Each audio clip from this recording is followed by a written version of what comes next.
Olá pessoal, sejam todos muito bem-vindos a mais um vídeo do canal Reforma e Teologia.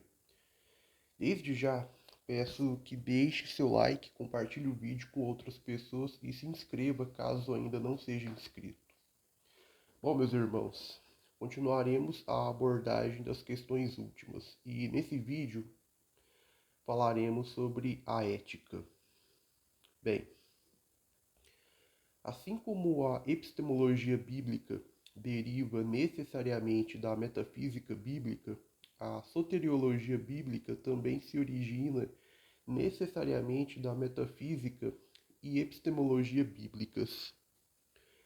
No entanto, uma vez que a salvação pressupõe o pecado e o pecado pressupõe a ética, é crucial começar discutindo a ética bíblica. Deus exerce controle absoluto sobre toda a realidade, e toda a realidade está intrinsecamente ligada a Deus.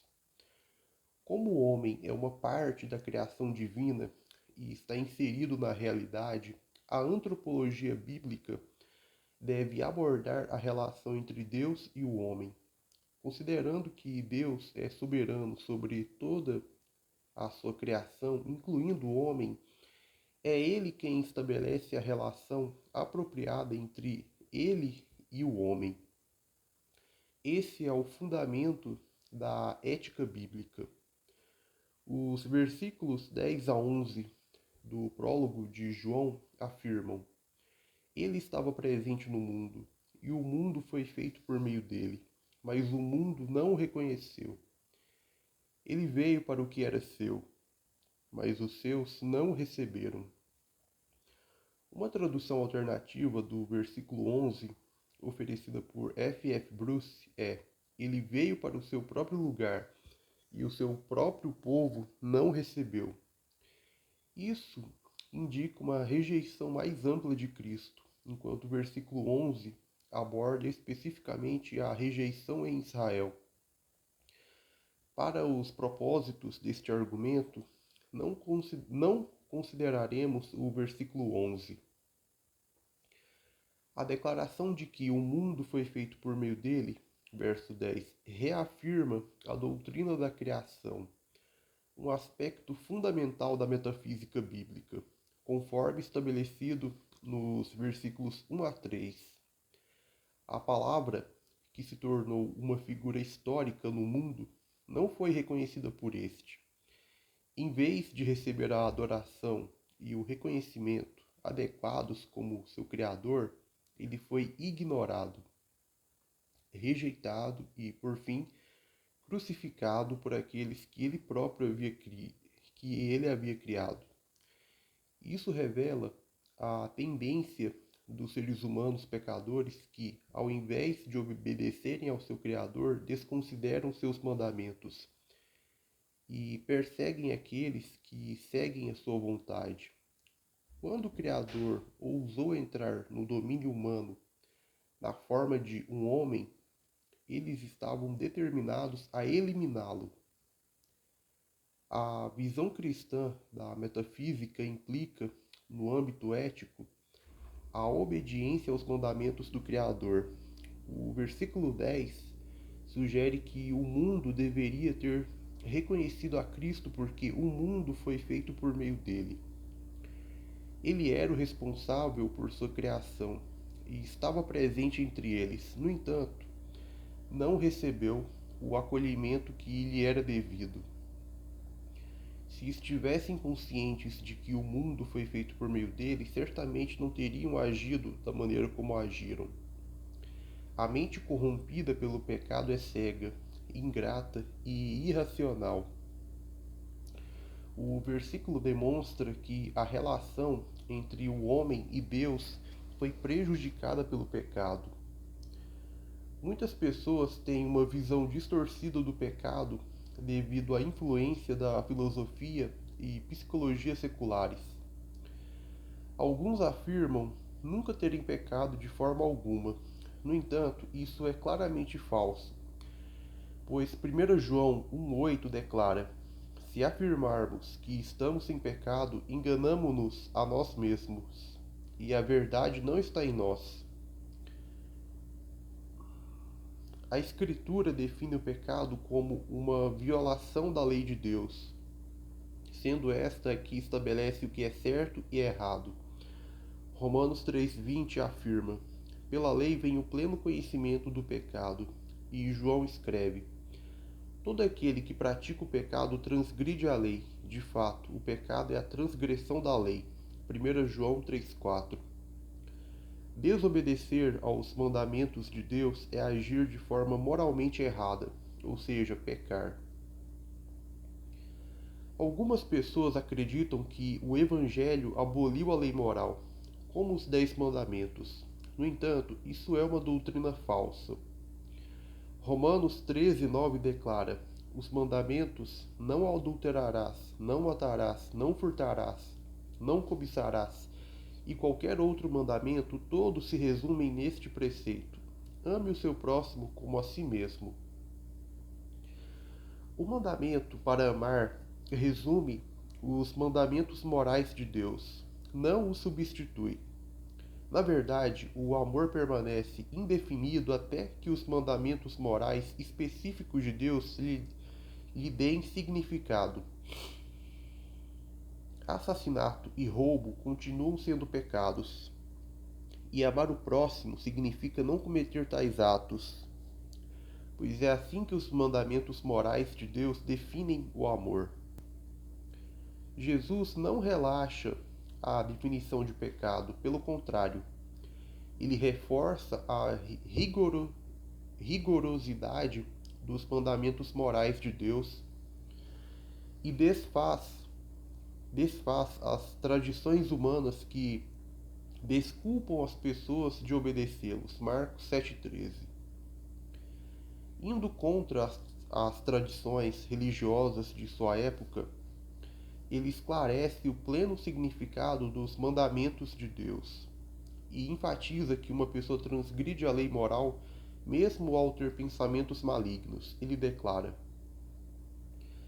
vocês ouviram o que foi dito aos antigos: não matarás, e todo aquele que matar estará sujeito a julgamento. Mas eu lhes digo que qualquer um que se irar contra seu irmão estará sujeito a julgamento. Novamente, qualquer um que disser a seu irmão raca será responsável perante o sinédrio. Mas qualquer um que disser louco estará sujeito ao fogo do inferno.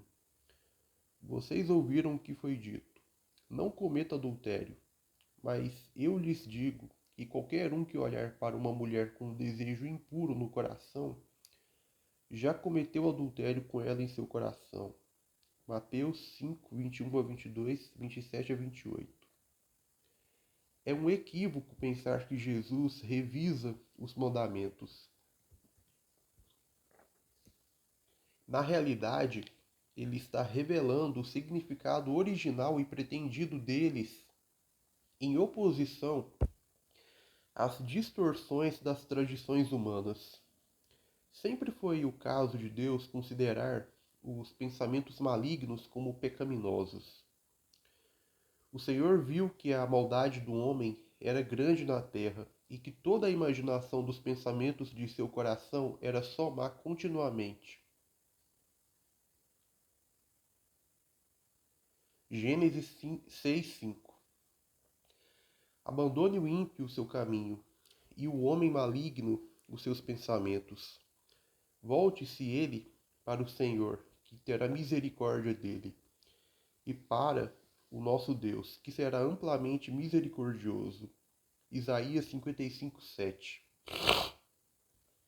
Os seus pés correm para o mal, e se apressam para derramarem o sangue inocente de alguém. Os seus pensamentos são pensamentos de iniquidade, destruição e quebrantamento estão nas suas estradas. Isaías 59:7.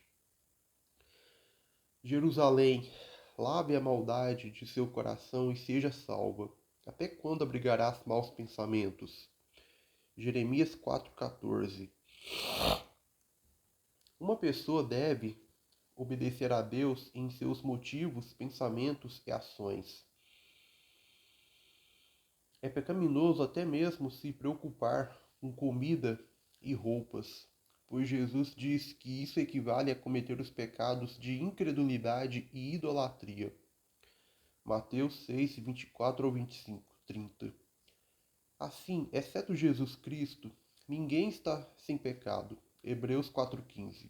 Além disso, Tiago escreve: porque qualquer que guardar toda a lei e tropeçar em um só ponto, tem se tornado culpado de todos. Tiago 2,10. Se você obedece a Deus em um ponto, mas o Deus obedece em outro, você é um transgressor da lei. Você não apenas cometeu assassinato, adultério ou qualquer outro pecado, mas ao fazê-lo desafiou aquele que emitiu os mandamentos.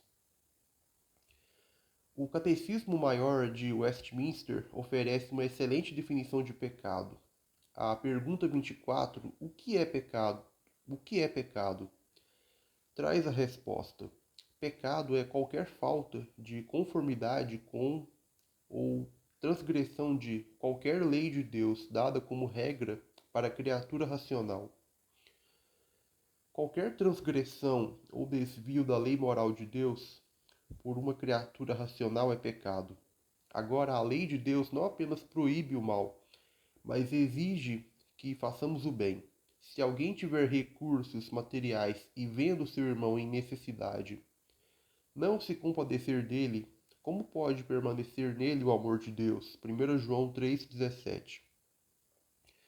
Portanto, aquele que sabe que deve fazer o bem e não faz, comete pecado. Tiago 4,17. Uma vez que a lei de Deus nos exige fazer o bem, a falha em fazer o bem é uma transgressão ou desvio da lei moral.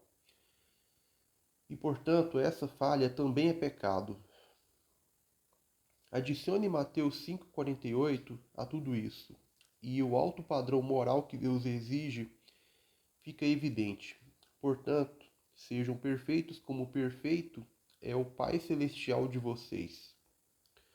Bom, vamos ficando por aqui, vamos encerrando mais um vídeo. Obrigado pela atenção, por ter assistido até aqui ao final. Peço que divulgue a outras pessoas, compartilhe, curta e continue acompanhando o trabalho do meu canal. E caso ainda não seja um inscrito, se inscreva, por gentileza. E até o próximo vídeo.